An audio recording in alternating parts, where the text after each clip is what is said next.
La pub, c'est tout de suite sur Guérit TV Monde.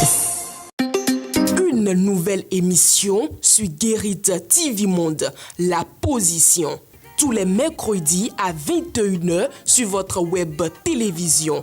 Prenez le rendez-vous pour savoir la position ou la lecture de tel ou tel acteur politique sur des sujets brûlants de l'actualité. Guérit TV Monde, le leader des web TV. Vous avez besoin d'un espace publicitaire pour faire connaître votre société ou vos produits? Seul Guérit TV Monde peut vous satisfaire. Pour tout renseignement, contactez le 00229 91 19 10 10. Guérit TV Monde, le leader des web TV.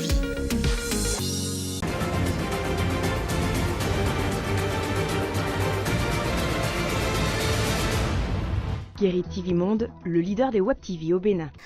Très heureuse de vous revoir sur le leader des Web TV. Bonsoir à toutes et à tous. Le sommet des voix s'élève de plus en plus suite à l'échec d'un candidat ayant réuni plus de la moyenne à l'examen du baccalauréat 2023. Si ce résultat reste conforme aux règles préétablies pour les examens nationaux au Bénin ainsi qu'aux pédagogues, nous en dit plus sur les modalités d'échec à un examen. La municipalité de Porte-Novo a désormais une stratégie de mobilisation des ressources propres. La dite stratégie a été validée ce mardi 25 juin 2023. Plus de détails dans un instant. Et puis fin de parcours pour les guépards collégiens face à la France ce jour. Ils se sont inclinés sur un score d'1-0. Ce résultat, un résultat qui les sort de la Coupe du Monde du football scolaire. On en parle dans la page des sports.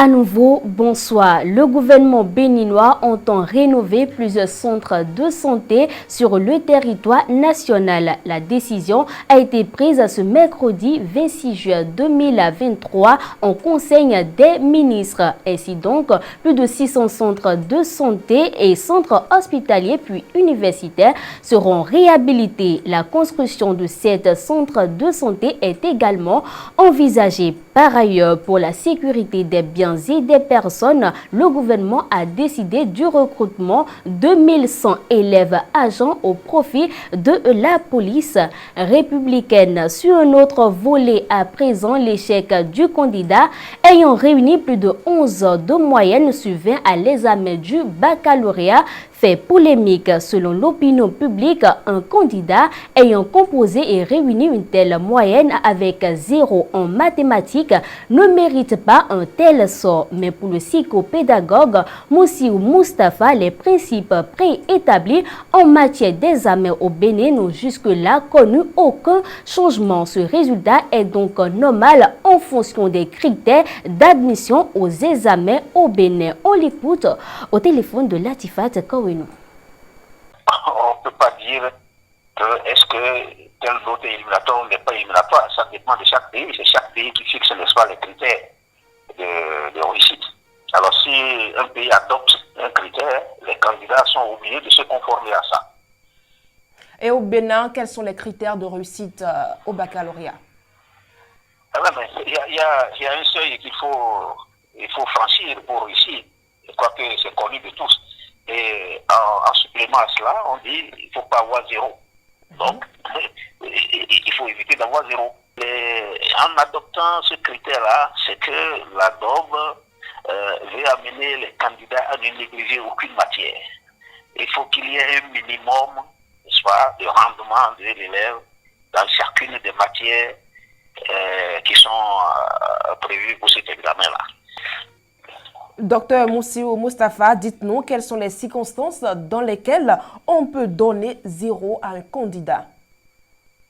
Les circonstances, c'est la non-réussite, n'est-ce pas, de l'épreuve à laquelle l'individu, le candidat est soumis. Si le candidat ne réussit pas à traiter, n'est-ce pas, l'épreuve dans les normes qu'il faut. D'accord. Est-ce à dire que même si la personne compose, elle peut obtenir 0? Oui, c'est ça. C'est ce que ça veut dire. C'est ce que ça veut dire. Vous voyez, c'est malheureux, mais c'est comme ça. Vous voyez, les candidats, ils constatent ça à leur dépens. Non, c'est la structure qui organise l'examen qui a fixé les conditions comme ça.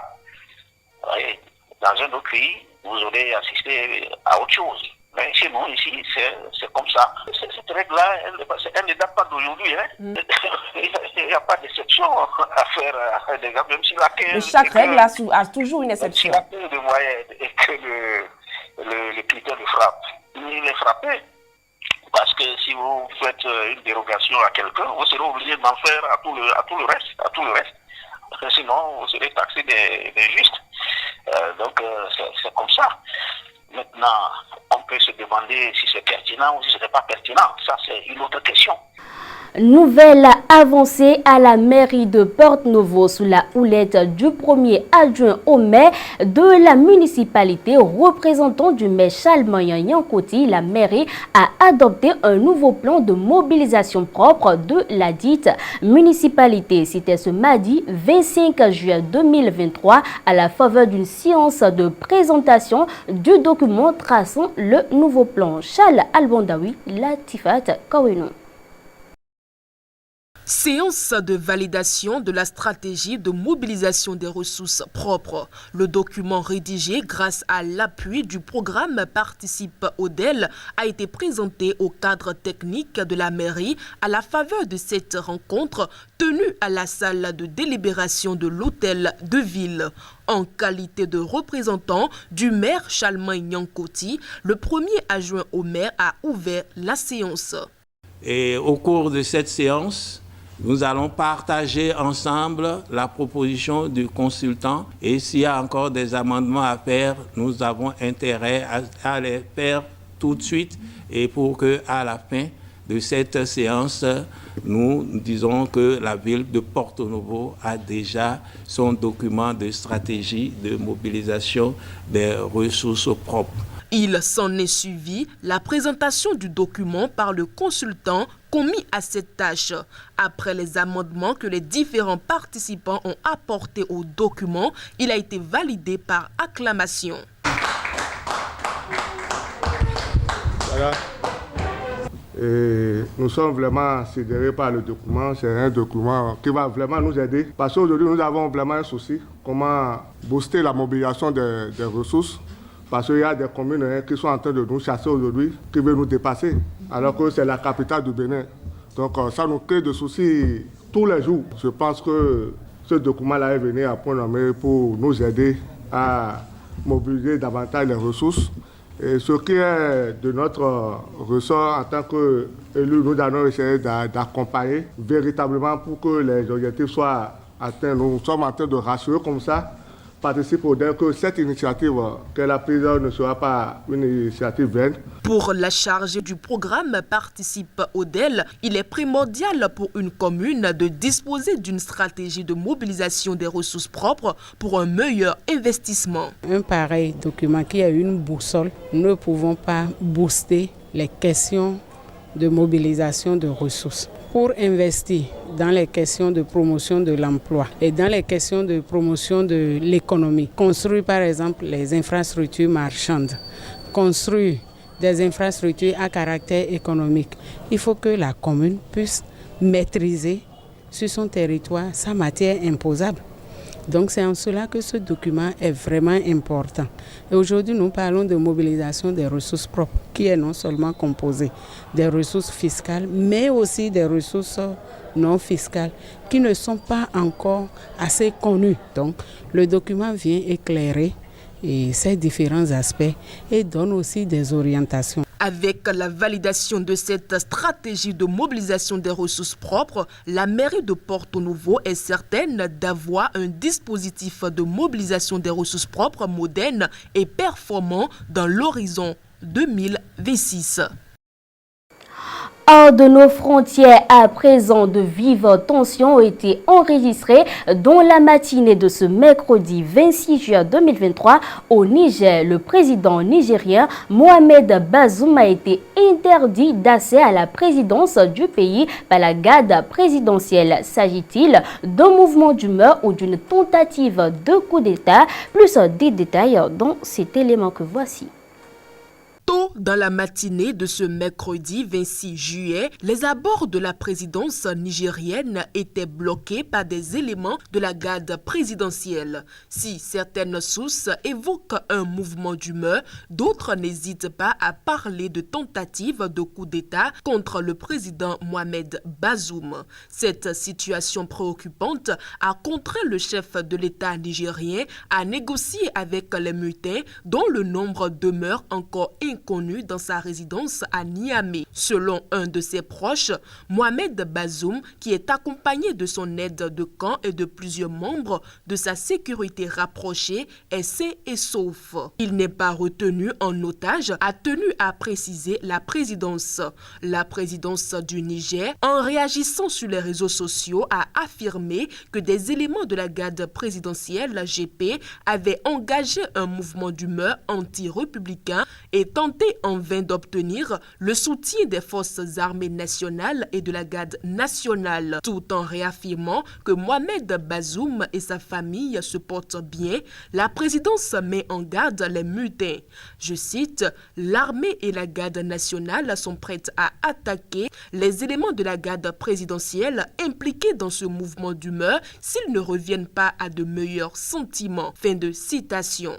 Rappelons que ce n'est pas la première fois que des militaires menacent le régime nigérien. Le 31 mars 2021, des officiers avaient tenté de renverser Mahamadou Issoufou à 2 jours de l'investiture de Mohamed Bazoum. Toujours en Afrique, changement de ton au Kenya. Le président William Ruto a proposé ce mardi 25 juillet 2023 sur Twitter un tête-à-tête au chef de l'opposition Raila Odinga avec qui il est à couteau tiré depuis plusieurs mois. Je cite, « Mon ami Raila Odinga, je suis disponible pour vous rencontrer en tête-à-tête n'importe quand à votre convenance. » Fin de citation, peut-on lire dans ce message publié. Un peu plus tôt mardi, l'opposant Raila Odinga avait dénoncé une violence policière sans précédent lors des manifestations contre la vie chère qui secoue le Kenya depuis des mois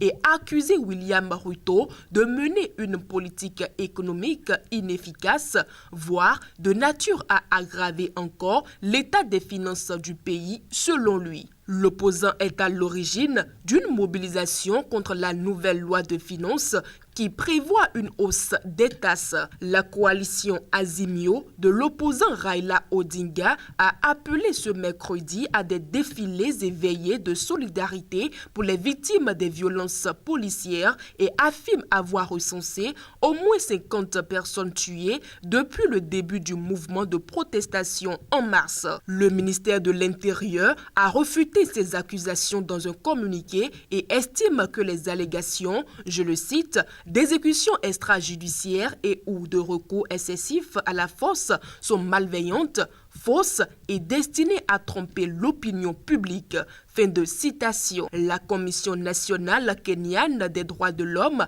a dénoncé un usage excessif de la force de la part de la police. Hors du continent africain, en mer du Nord, un roulier, un navire de transport de voitures a pris feu au large des côtes des Pays-Bas. Un mort et plusieurs blessés sont à déplorer sur ce navire qui transporte des voitures. Il n'y a plus d'équipage à bord à cause de l'incendie et le navire gîte, indiquent les gardes-côtes néerlandais. Ces derniers supposent que le feu a pris dans l'une des 25 voitures électriques qui font partie des quelques 3000 véhicules de la cargaison.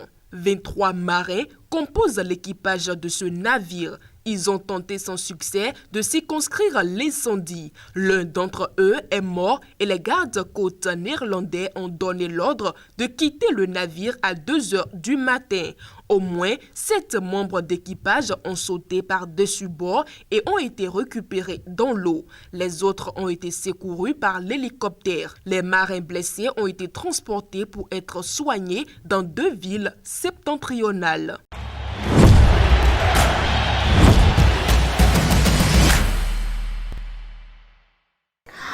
En sport, mesdames et messieurs, le sacre lors de le match contre le Mexique, le Maroc et autres n'aura pas suffi pour continuer leur participation à la Coupe du monde scolaire 2023. Les Guépards du Bénin se sont malheureusement inclinés face à l'équipe de France dans la matinée de ce mercredi 26 juin 2023. Détail. La Coupe du monde scolaire 2023 s'arrête au quart de finale pour les Guépards du Bénin. C'est le sort réservé aux élèves footballeurs de Soji Saint-Rita de Cotonou après leur défaite 1-0 face à la France ce matin, mercredi 26 juin 2023. C'était au terme du match des quarts de finale de la compétition. Les Guépards scolaires ont concédé l'unique but en fin de partie après avoir tenu tête à l'équipe française, l'une des nations les plus redoutables du football mondial. Ainsi, ils sont officiellement éliminés au stade du second tour de cette première édition du mondial scolaire de football en cours actuellement du côté du Maroc. La compétition aurait quand même gardé un bon souvenir du Bénin qui a effectué un parcours qui restera dans les annales. Au terme du premier tour, les protégés du coach Séverin Danra ont fini premier du groupe C avec 3 victoires en 3 matchs, notamment face au Mexique, le pays hôte, le Maroc et l'Angleterre. On termine avec la Coupe du monde féminine de football 2023. L'équipe de Zambie a été éliminée de la Coupe du monde féminine de football ce 26 juin 2023. Comme face aux Japonaises, les Zambiennes se sont inclinées 5-0 face aux Espagnols dans le groupe C du mondial féminin. Elles disputeront un dernier match le 31 juin 2023 face au Costa Rica. Et c'est sur cette mauvaise nouvelle pour la famille du football béninois que nous refermons cette édition du 26 juin 2023. Merci d'avoir été des nôtres. D'ici là, portez-vous bien.